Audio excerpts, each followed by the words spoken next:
Good morning students. आज हम लोग ऑप्टिकल आइसोमेरिज्म पढ़ेंगे। बेटा ये ऑप्टिकल आइसोमेरिज्म कब आता है वो पहले आप समझ लेना। जैसे दो मॉलिक्यूल ले लिए AB3 और AB3। बेटा ऐसे मैंने दो मॉलिक्यूल कंसिडर किए।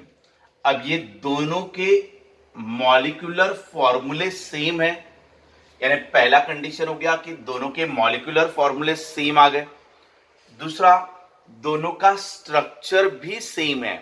अगर मान लो इसका स्ट्रक्चर ऐसा आ गया तो इसका भी स्ट्रक्चर ऐसा ही है, तो दोनों का सेम मॉलिक्यूलर फॉर्मूला है, दो कंपाउंड का सेम स्ट्रक्चरल फॉर्मूला है। इसके साथ साथ दोनों की सेम केमिकल प्रॉपर्टीज और फिजिकल प्रॉपर्टीज दोनों भी सेम है। यानी हमने तीन कंडीशंस ले लिए कि दोनों का मॉलिक्यूलर फॉर्मूला सेम, दो कंपाउंड का स्ट्रक्चरल फॉर्मूला सेम और दोनों की केमिकल और फिजिकल प्रॉपर्टीज भी सेम। फिजिकल प्रॉपर्टीज का मतलब क्या होता है कि दोनों का मेल्टिंग पॉइंट, बॉइलिंग पॉइंट ये भी सेम ही है और दोनों भी सेम टाइप के केमिकल रिएक्शन भी शो करते हैं। सो ये वाला कंपाउंड लो या ये वाला कंपाउंड लो, इनकी जो केमिकल रिएक्शंस होगी अदर कंपाउंड के साथ वो भी सेम होगी। दोनों का भी मेल्टिंग पॉइंट, बॉइलिंग पॉइंट भी सेम होगा, यानी उनकी फिजिकल प्रॉपर्टीज और केमिकल प्रॉपर्टीज भी सेम है।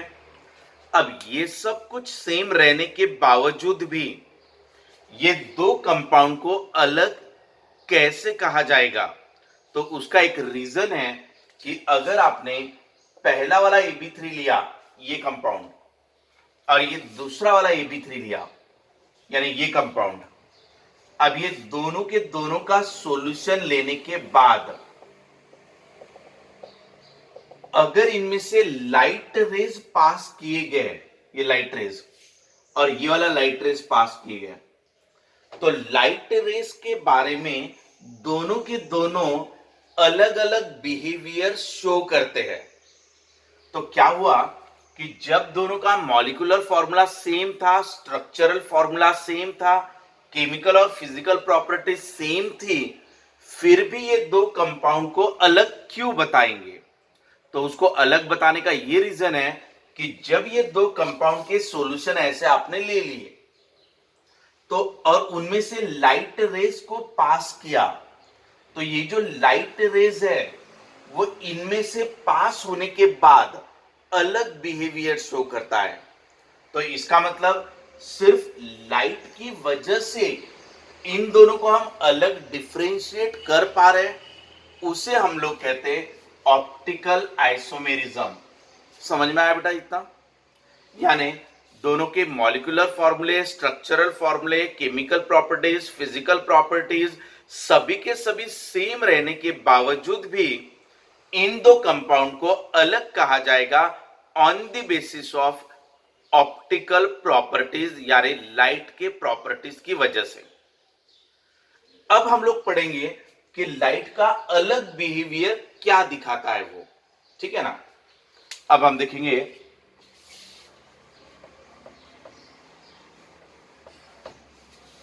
लाइट के बारे में थोड़ा सा हमें जानना पड़ेगा पहले।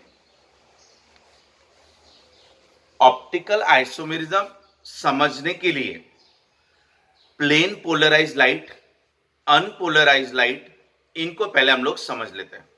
बेटा सबसे पहला टर्म अनपोलराइज लाइट।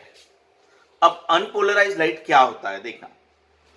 जैसे लाइट इस सोर्स से निकल रही है तो बेटा लाइट इस तरीके की वेव बनाएगा।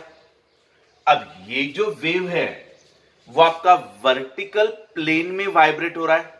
जैसे ये ऐसे, वर्टिकल प्लेन बोलने का मतलब ये ऐसे ऐसे हो रहा है, ये ऐसे खड़े आ रहा है ये लाइट रेज। अब अगर इसको सिर्फ आप वर्टिकल लाइन दिखाओगे तो भी चलेगा, या तो आप इसको ऐसे बता रहे हो तो भी चलेगा, या तो आप थोड़ा सा वेवलेंथ बढ़ा के बता रहे हो तो भी चलेगा, या वेवलेंथ को कॉम्प्रेस करोगे तो आपको ऐसे सिंगल लाइन दिखाई देगी ऐसे ऐसे। या तो आप सिर्फ एक सिंगल लाइन बता दो, ठीक है। ये सभी के सभी रिप्रेजेंटेशन है कि आपकी लाइट जो है वो वर्टिकल प्लेन में वाइब्रेट हो रही है। ये वर्टिकल प्लेन हो गया ये, ठीक है ना। सो ये वर्टिकल प्लेन में ऊपर नीचे हो रही है लाइट। नाउ अगर मैंने ये ऐसा बना लिया, ये ऐसे, तो ये वाला जो हुआ ये कहलाएगा horizontal plane. So horizontal plane बोले तो ये ऐसा वाला, ठीक है ना, ये हॉरिजॉन्टल प्लेन। तो इसमें लाइट रेज ऐसे ऐसे वाइब्रेट होगी। आप एक काम करो, जैसे आपने मान लो एक रस्सी पकड़ ली, ये वाला रस्सी, ठीक है ना।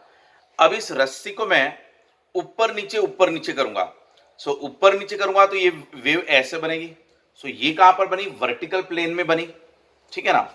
लेकिन अगर मैं उस रस्सी को ऐसे वाइब्रेट करूं, यानी कहां पर, हॉरिजॉन्टल प्लेन में, ये ऐसे, तो अब आपकी वेव ऐसे ऐसे वेव्स बनेंगे। समझ में आ रहा है। तो ये पूरी की पूरी वेव्स कहां बन रहे हैं, हॉरिजॉन्टल प्लेन में।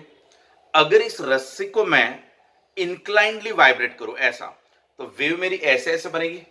यानी ये कौन से प्लेन में बन रही है, इस प्लेन में बन रही है। अगर मैंने इस रस्सी को ऐसे वाइब्रेट कराया, अब अगर ऐसे वाइब्रेट कराऊंगा तो वेव ऐसे ऐसे बनेगी। तो ये कौन से प्लेन में हुआ, ये वाले प्लेन में हुआ। तो अगर ये हॉरिजॉन्टल लाइन ऐसे बनाया तो इसका मतलब हुआ वेव आपकी ऐसे ऐसे जा रही है। अगर मैंने ऐसे इंक्लाइंड बनाया, ये वाला, सो ये इस प्लेन में वाइब्रेट हो रही है। ये जो आप देखते हो ये आपका फ्रंट व्यू है। अगर मैंने लाइट को ऐसे बनाया तो ये लाइट वेव का फ्रंट व्यू कहलाता। फ्रंट व्यू यानी कैसे देखना, जैसे मैंने एक रस्सी लिया, अब ये इसको ऐसे वाइब्रेट करा रहा हूं वेव को। सो आपको फ्रंट से क्या दिखेगा, एक स्ट्रेट लाइन दिखेगी ना, सिर्फ ऐसे। तो लेकिन एक्चुअल में वेव बन रही होगी ऐसे, ये ऐसे, बट आपको फ्रंट से देखोगे तो आपको सिर्फ एक लाइन दिखाई देगी। अब अगर मैं ऐसे ऐसे वाइब्रेट करा रहा हूं तो आपको एक ऐसे लाइन दिखाई देगी, लेकिन एक्चुअल में वेव जो है वो ऐसे ऐसे जा रही होगी, ये ऐसे। अब अगर मैंने ऐसे वाइब्रेट कराया तो आपको एक स्ट्रेट लाइन ऐसे दिखाई देगा, लेकिन एक्चुअल में वेव जो है वो ऐसे ऐसे जा रही होगी, ये ऐसे ऐसे। सो ये कौन से प्लेन में हुआ, ये प्लेन में हुआ। तो ये जितने भी लाइन में रिप्रेजेंट कर रहा हूं ये आपका फ्रंट व्यू है। बट ये वाली लाइन क्या रिप्रेजेंट कर रहा है, ये लाइन रिप्रेजेंट कर रहा है कि वेव ऐसे ऐसे ऐसे ऐसे वेव जा रही है। ये लाइन क्या रिप्रेजेंट कर रहा है, ये लाइन बता रहा है कि ये ऐसे ऐसे वेव जा रही है। बट हम फ्रंट से देख रहे हैं तो फ्रंट से हमको सिर्फ स्ट्रेट लाइन दिखाई देगी। सो ये हो गया आपका अनपोलराइज्ड लाइट। अनपोलराइज्ड यानी क्या, एक से ज्यादा प्लेन में वाइब्रेट होने वाली। एक वेव है जो ये प्लेन में वाइब्रेट हो रही है, ऐसे ऊपर नीचे, यानी ये वर्टिकल प्लेन हो गया, यानी ये ऐसा आ रहा है वेव। समझा बेटा। अगर मैं इसको सामने से देखूंगा तो मुझे स्ट्रेट लाइन दिखाई देगा, क्योंकि ये वेव तो ऐसे आ रहा है ना, ऊपर नीचे। तो लेकिन मैं अगर एग्जैक्ट स्ट्रेट से देखूं तो मुझे सिर्फ एक वर्टिकल लाइन दिखाई देगी। वही अगर मैंने एक वेव ऐसा लिया, ये ऐसे ऐसे वेव जा रही है, ठीक है ना। अब ये रस्सी आपकी ऐसे वाइब्रेट हो रही है, ये रस्सी को ऐसे वाइब्रेट कराओ, आप फ्रंट से देखो तो आपको फ्रंट से सिर्फ एक स्ट्रेट लाइन दिखाई देगा। दूसरा वेव आप ऐसे ले लो, ये ऐसे ऐसे, आप फ्रंट से देख रहे हो तो एक स्ट्रेट लाइन दिख रही है। आप ऐसा वाला वेव ले लो, ये ऐसा वाला वेव, तो ये हॉरिजॉन्टल प्लेन में वाइब्रेट हो रहा है ऐसा, और फ्रंट से देखोगे तो एक स्ट्रेट लाइन दिखेगा। सो अलग अलग प्लेन में वाइब्रेट होने वाली लाइट्स यहां पर रिप्रेजेंट किया हुआ है। So light is a electromagnetic wave. Light के अंदर नंबर ऑफ वेव्स का कॉम्बिनेशन भी रहता। हर एक वेव्स अलग अलग प्लेन में वाइब्रेट होती है। सो इसे आप अनपोलराइज्ड लाइट कहते हो। जैसे ये वाला कौन सा था बेटा, वर्टिकल प्लेन, ये वाला वर्टिकल प्लेन में है, ठीक है ना। ये जो है वो हॉरिजॉन्टल प्लेन में वाइब्रेट हो रहा होगा। सो ये दो अलग अलग प्लेन में दो अलग अलग वेव्स वाइब्रेट हो रही है। सो ये कहलाएगा आपका अनपोलराइज्ड लाइट। अनपोलराइज्ड का मतलब एक से ज्यादा प्लेन में वाइब्रेट होने वाली लाइट। तो ये हमारा सोर्स ऑफ लाइट से अनपोलराइज्ड लाइट निकला। अब देखना बेटा, इसके सामने मैं एक पोलराइजर रख देता हूं। अब ये पोलराइजर मैं ऐसा भी ले सकता हूं, इसके अंदर ऐसे एटॉमिक लेयर्स बने होंगे, ये ऐसा पोलराइजर लिया। अब देखा, जैसे ये एक पोलराइजर है मान लो, अब ये पूरा का पूरा एक प्लेट है और इस प्लेट के अंदर ये मॉलिक्यूल के लेयर्स बने हुए हैं, ठीक है ना, और ये मेरा पोलराइजर है। अब अगर मैं कोई भी एक वेव यानी रस्सी मान लो, आप यहां से आपने एक रस्सी ऐसे ले ली, अब ये वाली जो रस्सी है इसको मैं ऊपर नीचे करूंगा तो ये ऐसे प्लेन में वाइब्रेट हुआ, क्लियर। अगर मैं ऐसे करूंगा तो ये ऐसे वाइब्रेट होगा।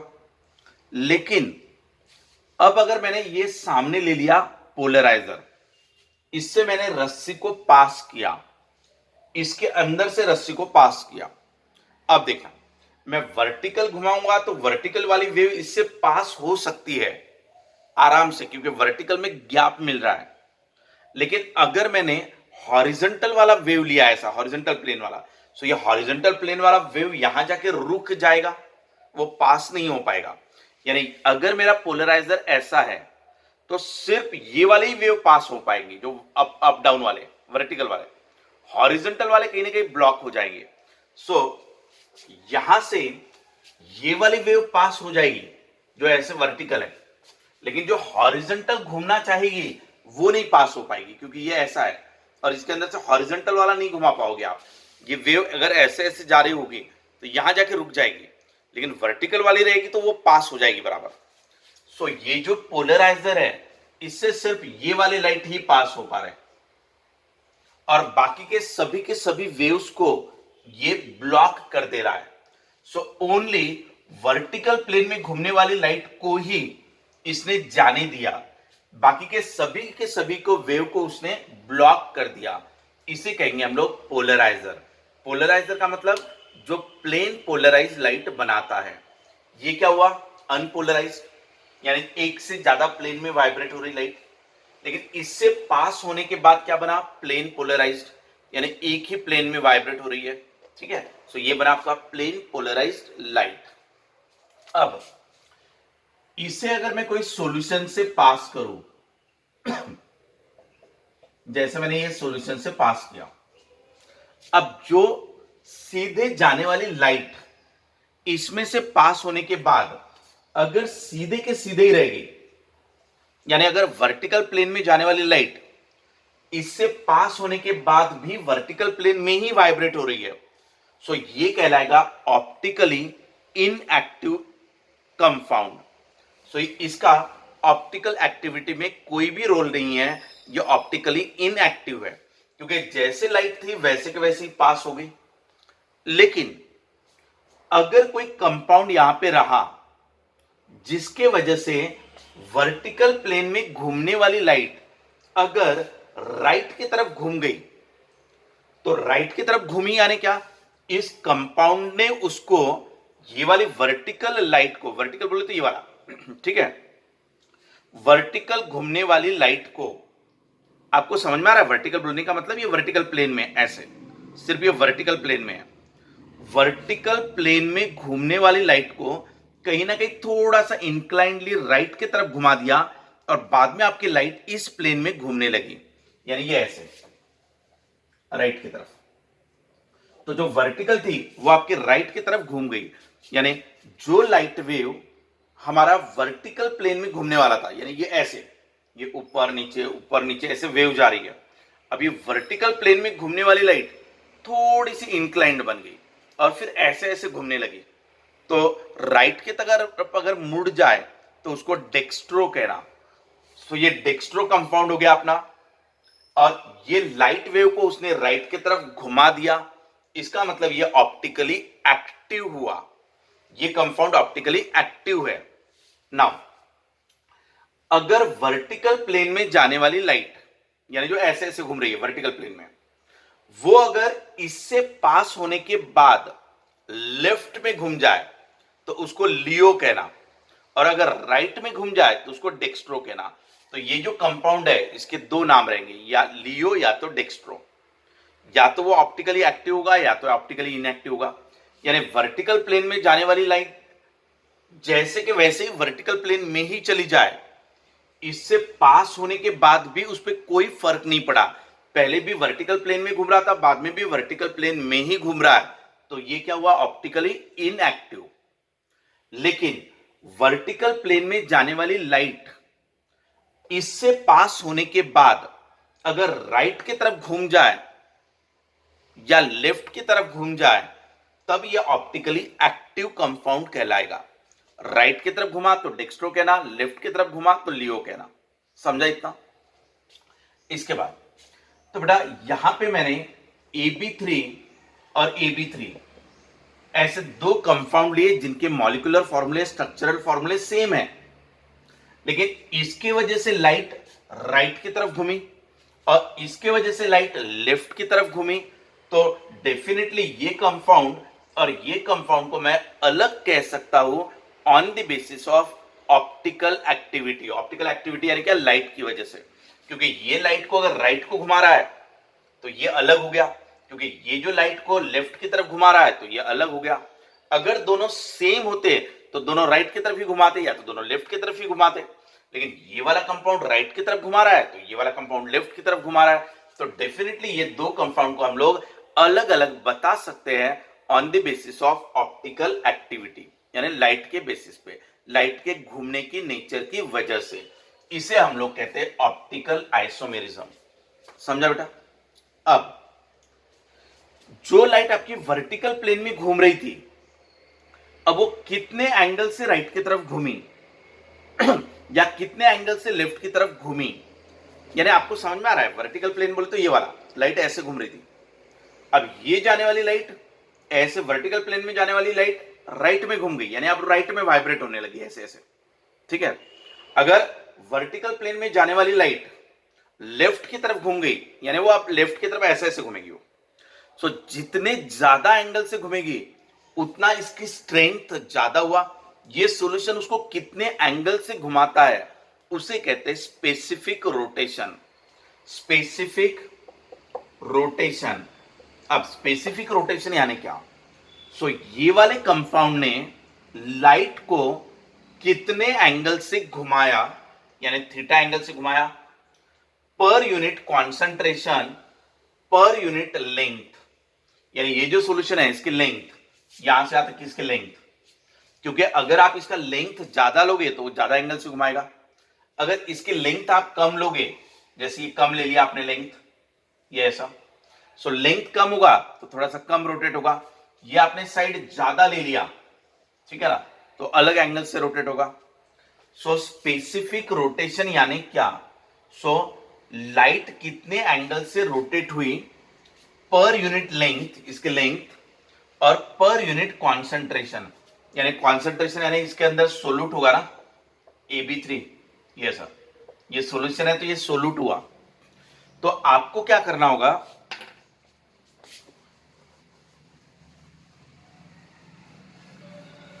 स्पेसिफिक रोटेशन के लिए ये जो आप सॉल्यूशन ले रहे हो इसका एक कॉन्सेंट्रेशन फिक्स कर देना पड़ेगा, या तो 1 ग्राम पर सेंटीमीटर क्यूब ऐसा कर दो, यानी 1 gram solute in 1 centimetre cube of solution, ये आपने सोल्यूट कर दिया। या तो आप ऐसा कह दो कि इसका कॉन्सेंट्रेशन आपने यूनिट कॉन्सेंट्रेशन रखा, यानी 1, यानी specific rotation is the rotation made by the vertical light, या तो made by the light, plane polarised light, ठीक है ना, प्लेन पोलराइज्ड लाइट ने कितने एंगल से घुमा पर यूनिट कॉन्सेंट्रेशन, इसका per unit concentration, per unit length. समझ में आ रहा है? तो ये हो गया आपका स्पेसिफिक रोटेशन। यहां तक समझ में आया बेटा? ये हमने ऑप्टिकल एक्टिविटीज के बारे में पढ़ा। इसमें ऑप्टिकल एक्टिविटीज आगे पहचानने के लिए कि कौन सा कंपाउंड ऑप्टिकली एक्टिव है, कौन सा नहीं है, इसके बारे में आगे और ज्यादा डिटेल में आपको पढ़ाई है। बट आपको बेसिक समझ में आया होगा ऑप्टिकल आइसोमेरिज्म की जरूरत क्यों पड़ी। सो दो सेम दिखने वाले मॉलिक्यूल जिनका सेम मॉलिक्यूलर फॉर्मूला है, जिनका स्ट्रक्चरल फॉर्मूला भी सेम है, जिनकी केमिकल प्रॉपर्टीज और फिजिकल प्रॉपर्टीज भी सेम है, उसके बावजूद भी दो कंपाउंड को हम लोग अलग अलग बता सकते हैं। किसके बेसिस पे? लाइट के बेसिस पे, यानी ऑप्टिकल एक्टिविटीज के बेसिस पे। उसे कहते हैं ऑप्टिकल आइसोमेरिज्म। समझ में आया बेटा? अनपोलराइज्ड लाइट यानी क्या? एक से ज्यादा प्लेन में वाइब्रेट होने वाली लाइट। एक लाइट जो वर्टिकल प्लेन में घूम रही है तो इसको स्ट्रेट लाइन से दिखा दो, यानी वो ऐसे ऐसे ऐसे जा रही होगी। एक लाइट ऐसे ऐसे घुमाओ तो इसको हॉरिजॉन्टल बता दो आप, ऐसे ऐसे ऐसे। तो इसके लिए आप स्ट्रेट लाइन ऐसे बना सकते हो। एक लाइट ऐसे ऐसे घुमाओ इंक्लाइंडली, तो ये प्लेन में घूम रही है, तो इसको ऐसा स्ट्रेट लाइन बता दो। तो ये ऐसे अलग अलग दिखाना, यानी अनपोलराइज लाइट, यानी light vibrate in more than one plane. अगर सिर्फ एक ही प्लेन में वाइब्रेट हो सो वो हो गया प्लेन पोलराइज लाइट, ठीक है ना। सो ये अनपोलराइज पोलराइजर से पास होने के बाद वो बनेगा प्लेन पोलराइज्ड। और अगर वो सॉल्यूशन से पास होने के बाद प्लेन पोलराइज लाइट अगर राइट की तरफ या लेफ्ट की तरफ घूम जाए तो वो हो गया ऑप्टिकली एक्टिव कंपाउंड। अगर वर्टिकल लाइट जैसे के वैसे निकल गई, यानी प्लेन पोलराइज लाइट जिस प्लेन में वाइब्रेट हो रही थी उसी प्लेन में निकल गई, तो ये क्या हुआ, ऑप्टिकली इनएक्टिव हुआ। समझे बेटा। राइट की तरफ घुमा तो डेक्स्ट्रो और लेफ्ट की तरफ घुमा तो लियो। तो उसी कंपाउंड को हम लोग दो अलग नाम दे सकते हैं, लियो और डेक्स्ट्रो। अगर वो लेफ्ट की तरफ लाइट को घुमा देगा तो लियो कह देना, अगर वो राइट की तरफ घुमा देगा तो उसको डेक्स्ट्रो कह देना। समझा बेटा। ये आपका ऑप्टिकल आइसोमेरिज्म। इसका आगे का पार्ट हम लोग नेक्स्ट वीडियो में पढ़ेंगे।